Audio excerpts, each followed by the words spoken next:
Hello दोस्तों, अगर आप हरियाणा के अंदर किसी भी प्रकार से कच्चे कर्मचारी हो, तो आपको मैं एक इन्फॉर्मेशन देने वाला हूं।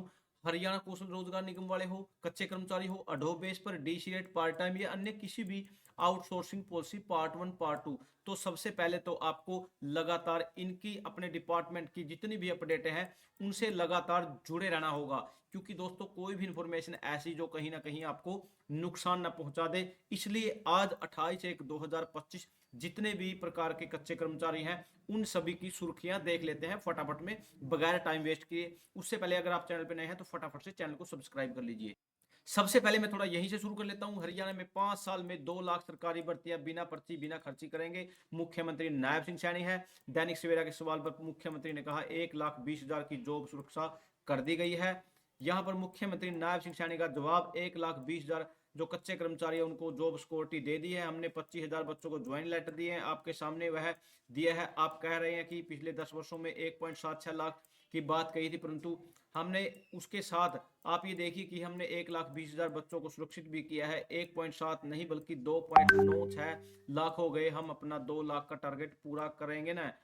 यहाँ पर इस बार सीईटी शायद एनटीए से नहीं लिया जाएगा। सीईटी की तारीखें तय नहीं, न ही एजेंसी अभी तक तय की गई है। इस बार सीईटी शायद एनटीए ना ले।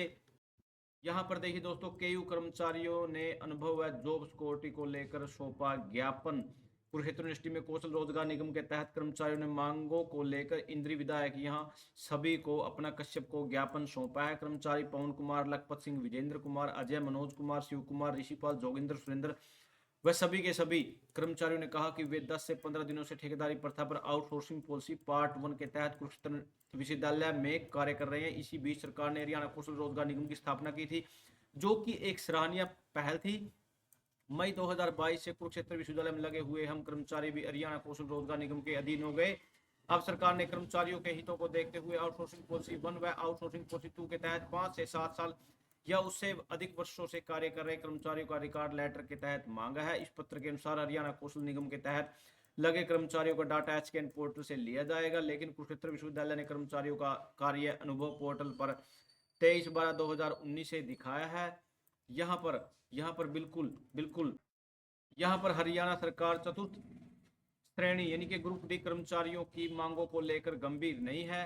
यहाँ पर क्या बोल दिया गया है, यहाँ पर लगातार पार्ट टाइम में कच्चे कर्मचारियों की संख्या लगातार बढ़ रही है। ऐसे में सरकार को नियमित करने की पॉलिसी बनानी चाहिए। कॉमन कैडरों को खत्म कर विभागीय कैडर से पदोन्नति की जाए। ग्रुप डी से ग्रुप सी का प्रमोशन कोटा 50% किया जाए।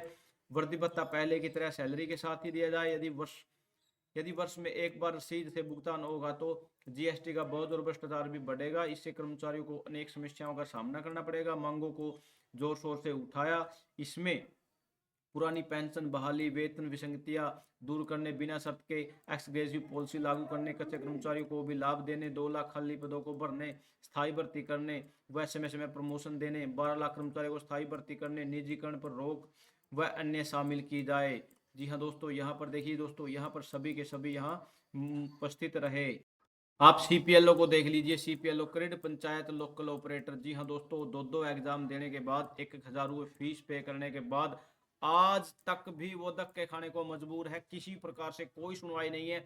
सिर्फ 6,000 रुपये सैलरी। लेकिन मुख्यमंत्री ने थोड़ा प्रॉमिस किया है, लेकिन देखते हैं मुख्यमंत्री वैसे जो बोलते हैं पक्का करते हैं। बीजेपी ने कौशल रोजगार कर्मियों के साथ ही वादा खिलाफी वोट देकर दिया धोखा लेकर पूर्व सीएम भूपेंद्र सिंह हुड्डा को मांग पत्र सौंपते कौशल रोजगार निगम कर्मी। यहाँ पर पूर्व प्रदेश के मुख्यमंत्री भूपेंद्र सिंह हुड्डा ने आरोप लगा कि बीजेपी ने हरियाणा कौशल रोजगार निगम के लाखों कर्मचारी अस्थायी कर्मचारियों को नियमित करने का ऐलान किया था, लेकिन कर्मियों के साथ वादा खिलाफी की है। कौशल रोजगार निगम के कर्मियों से झूठ बोलकर बीजेपी ने चुनाव में वोट लिए, लेकिन चुनाव के बाद उन्हें धोखा दे दिया। चुनाव जीतते ही बीजेपी नौकरी से निकालना शुरू कर दिया। सिंचाई विभाग से भी कर्मचारी लगातार हटाए जा रहे हैं। यहाँ पर सिर्फ 5 साल वालों को पक्का करने की बोल रहे हैं, जबकि हाईकोर्ट ने इस नीति को लेकर भी सरकार को न सिर्फ फटकार लगाई बल्कि जुर्माना भी लगा